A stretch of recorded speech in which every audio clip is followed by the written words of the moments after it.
اعوذ بالله من الشیطان الرجیم بسم الله الرحمن الرحیم. اول خدا د خیبر نیوز شکریہ ادا کوم، عمران دریاب شکریہ ادا کوم او د الله تعالی ډیر مهرباني کرم کم سلور کال چې وغه زما په عزت باندې تیر شو او د الله ډیر کرم فضل بیا هغه سره مال چې الله عزت کم را کړو او د ملاکنین کونسل خلکو کم عزت را کړو. زه د هغوی شکریہ ادا کوم چې دا کم عزت ماته میلاو شوی د ووټ په ذریعه زه هغوی منتخب کړی وم او الحمدلله ما خپل کوشش کړی دی چې زه د هغوی په توقعاتو باندې د پوره رولو خپل کوشش مې کړی دی. باقي د کارونو په حواله سره خلک سوالات کوي، نو الله په فضل و کرم سره په دې څلور کاله ټینیور کې مونږ په مختلف کاغه ترقیاتی کارونه دي، کاغه ایجوکیشن دی، کاغه هیلث دی، نو هغوی له موږ پړونونه ورکړي دي او هغه موږ لګولي دي او الحمدلله چې موږ څوک خپل انډین کونسل کې زموږ چې کوم ملګري یا عوامو عام عوامو موږ پکې دا نه دي کتلی چې دا جوماتې دی نیشنلې دی، خو د عوامو خدمت هم کړی دی او بیا به هم کوو او انشاءالله دا کم کارونه چې ما کړي ځکه چې ما د هغې تفصیل نه دی راغونډ کړی چې یاره موږ په کم ځای کې هغه به زه راغونډوم. هغه زما سره 3 ویلیج کونسلي دي چې ملاکنډ ویلیج کونسل، پیران ویلیج کونسل، جلال کوټ ویلیج کونسل، په کم ځای کې چې په کم پیډ کې روپۍ لګېدلي د هغې به زه تفصیل ورکوم او خلکو ته به هغه زه ښیم چې الحمدلله دا څلور کاره کې چې ما خپله کومه کارکردګي ده هغه به زه دې قوم ته هغوی ته واضح کوم. هغه به مستاسو په میډیا او د سوشل میډیا په ذریعه به انشاءالله چې ټول هر څه زه راغونډ کړم، تفصیل راغونډ کړم، هغه ورکوم.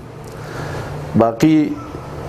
ما چې کوم وخت تیر کو په تکلیف تیر شو، په محنت مې تیر کو خپل، خو الحمدلله ما خپل رب راضي کړی دی، ما د خپل قوم د حق جنګ کړی دی او بیا به هم کوم او په آخر کې په هر ځای کې زه یو خبره کوم، هر چاله زه چیلنج ورکوم، که هغه زما عوام دي، که هغه سیاسي مخالفین دي زما وروڼه او که هغه نور دي او که هغه نور دي، چې ما د قوم روپۍ بې ځایه نه لګولې، ما د قوم روپۍ ځان له نه خوړلې، ما کوشش دا کړی دی چې د قوم له ټیکس پیسه دا په قوم باندې ولګي. ما کوشش دا کړی چې زه د لنډ تنګ یم، زه د وچه خورم، زه د سپوره خورم، خو چې الله رسول ته زما غاړه ازادي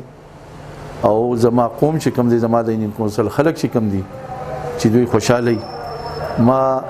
د چا ګاډي نه استعمال کړی، ما د چانو تیلو له پیسې نه دي اخیستي، ما د چا روټۍ نه دي خوړلي، دا په چیلنج سره ویم. باقي فیصله به قوم کوي، عوام به کوي چې یاره زما وخت څنګه تیر شو، ما په څه طریقه خپل د کارکردګۍ چې کومه وه هغه به تاسو قوم فیصله کوئ او وخت به ثابتوي. باقي د چا سره که صحیح نو زه احتساب ته په 28 تاریخ زمونږ وخت تیر شوی دی، ختم شوی دی، زه خپل ځان احتساب ته هم پیش کوم د الله په عدالت کې، د قوم په عدالت کې، که ادارې دي، دا زما یو چیلنج دی او دا زه ورکوم ځکه مونږ که څه کړي دي نو دا د قوم د ټیکس پیسه وه او مونږ په دې قوم باندې لګولې ده او مخکې به م انشاءالله کوشش زمونږ دا یو کوشش پیدا کوو چې مونږ د خپل قوم له څه وکړو، هغه په هر مد کې چې دي